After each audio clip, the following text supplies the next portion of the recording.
lugar de la Mancha, de cuyo nombre no quiero acordarme, no ha mucho tiempo vivía un hidalgo de los de lanza en astillero,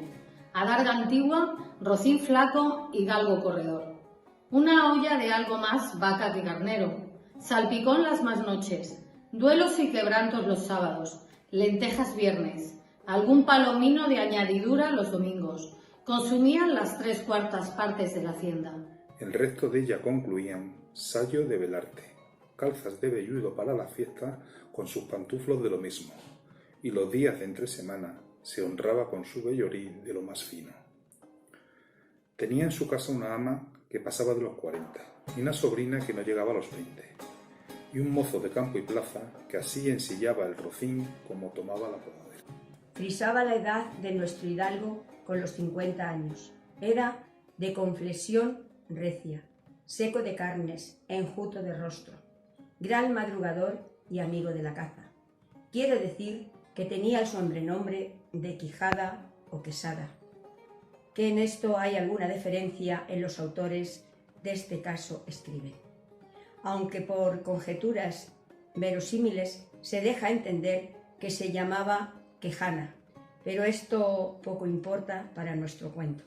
Basta que en la narración de él no se salga ni un punto de la verdad. Es pues de saber que este sobredicho hidalgo, los ratos que estaba ocioso, que eran los más del año, se daba a leer libros de caballerías, con tanta afición y gusto que olvidó casi de todo punto el ejercicio de la caza, y aun la administración de su hacienda, y llegó a tanto su curiosidad y desatino en esto, que vendió muchas hanegas de tierra de sembradura para comprar libros de caballerías en que leer. Y así llevó a su casa todos cuantos pudo haber de ellos, y de todos ningunos le parecían tan bien como los que compuso el famoso Feliciano de Silva, porque la claridad de su prosa y aquellas entricadas razones suyas le parecían de perlas, y más cuando llegaba a leer aquellos requiebros y cartas de desafíos, donde en muchas partes hallaba escrito: la razón de la sinrazón, que a mi razón se hace, de tal manera mi razón enflaquece, que con razón me quejo de la vuestra fermosura. Y también cuando leía: los altos cielos que de vuestra divinidad divinamente con las estrellas os fortifican, y os hacen merecedora del merecimiento que merece vuestra grandeza. Con estas razones perdía el pobre caballero el juicio, y desvelábase por entenderlas y desentrañarles el sentido, que no se lo sacara ni las entendiera el mismo Aristóteles, si resucitara para solo ello. No estaba muy bien con las heridas que don Belianís daba y recibía, porque se imaginaba que, por grandes maestros que le hubiesen curado, no dejaría de tener el rostro y todo el cuerpo lleno de cicatrices y señales. Pero con todo, alababa en su autor aquel acabar su libro con la promesa de aquella inacabable aventura, y muchas veces le vino deseo de tomar la pluma y dalle fin al pie de la letra, como allí se promete, y sin duda alguna lo hiciera, y aun saliera con ello, si otros mayores y continuos pensamientos no se lo estorbaran. Tuvo muchas veces competencia con el cura de su lugar, que era hombre docto, graduado en Sigüenza, sobre cual había sido mejor caballero, Palmerín de Ingalaterra o Amadís de Gaula. Mas maese Nicolás, barbero del mesmo pueblo, decía que ninguno llegaba al caballero del Febo, y que si alguno se le podía comparar, era don Galaor, hermano de Amadís de Gaula,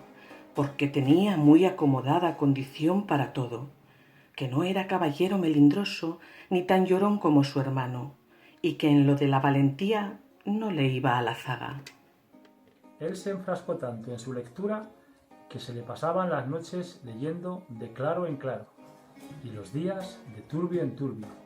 y así, del poco dormir y del mucho leer, se le secó el cerebro, de manera que vino a perder el juicio. Llenósele la fantasía de todo aquello que leía en los libros,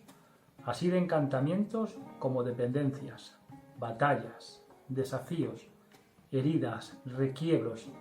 amores, tormentas y disparates imposibles. Asentósele de tal modo en la imaginación que era verdad toda aquella máquina, de aquellas soñadas invenciones que leía,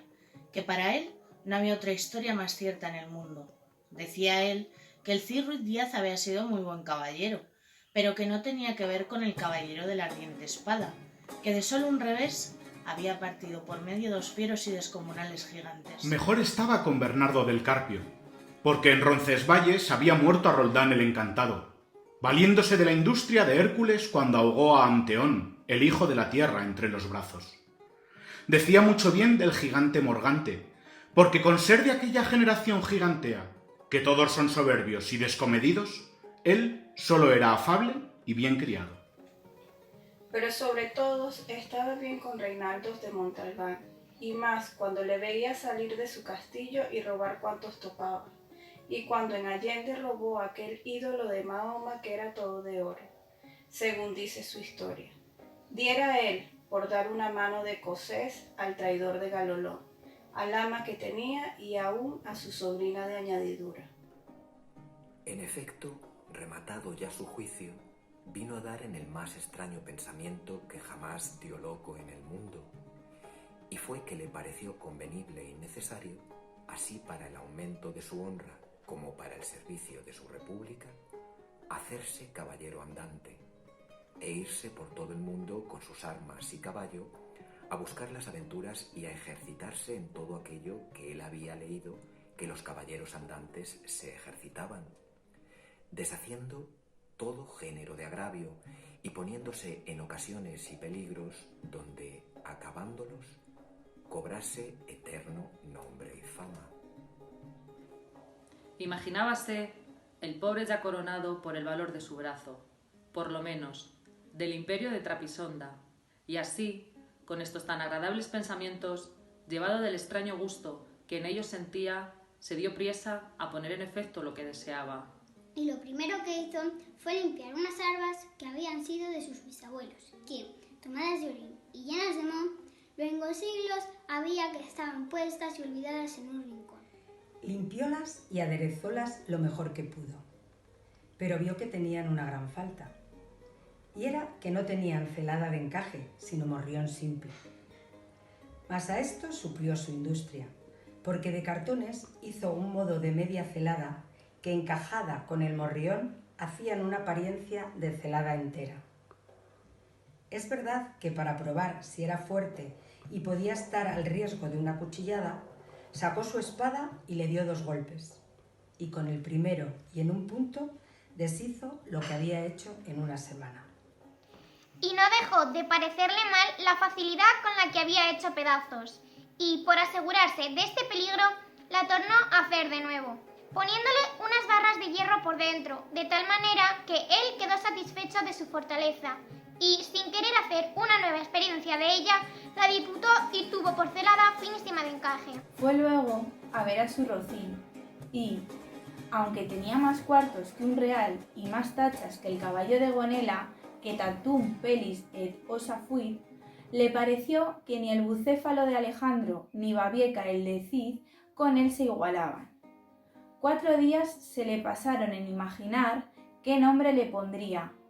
porque, según se decía él a sí mismo, no era razón que caballo de caballero tan famoso y tan bueno él por sí estuviese sin nombre conocido.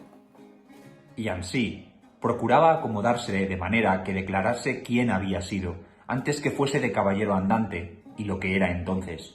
pues estaba muy puesto en razón que, mudando su señor estado, mudase él también el nombre, y le cobrase famoso y de estruendo, como convenía a la nueva orden y al nuevo ejercicio que ya profesaba. Y así, después de muchos nombres que formó, borró y quitó, añadió, deshizo y tornó a hacer en su memoria e imaginación,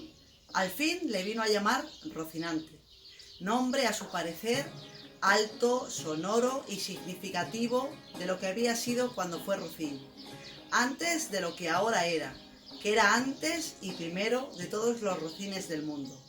Puesto nombre, y tan a su gusto, a su caballo, quiso ponérsele a sí mismo, y en este pensamiento duró otros 8 días, y al cabo se vino a llamar Don Quijote, de donde, como queda dicho, tomaron ocasión los autores de esta tan verdadera historia que, sin duda, se debía de llamar Quijada, y no Quesada, como otros quisieron decir. Pero acordándose que el valeroso Amadís no solo se había contentado con llamarse Amadís a secas, sino que añadió el nombre de su reino y patria, por hacerla famosa, y se llamó Amadís de Gaula.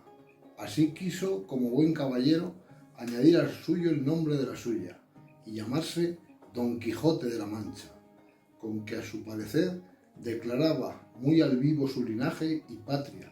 y lo honraba con tomar el sobrenombre de ella. Limpias pues sus armas, hecho del morrión celada, puesto nombre a su rocín y confirmándose a sí mismo, se dio a entender que no le faltaba otra cosa sino buscar una dama de quien enamorarse, porque el caballero andante sin amores era árbol sin hojas y sin fruto y cuerpo sin alma. Decíase él así: Si yo, por males de mis pecados o por mi buena suerte, me encuentro por ahí con algún gigante, como de ordinario les acontece a los caballeros andantes, y le derribo de un encuentro, o le parto por la mitad del cuerpo,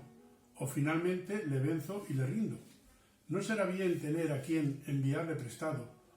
y que entre y se hinque de rodillas ante mi dulce señora, y diga con voz humilde y rendido: Yo, señora, soy el gigante Caraculiambro, señor de la ínsula Malindrania, a quien venció en singular batalla el jamás como se debe alabado caballero Don Quijote de la Mancha, el cual me mandó que me presentase ante vuestra merced para que la vuestra grandeza disponga de mí a su talante. Oh, cómo se holgó nuestro buen caballero cuando hubo hecho este discurso,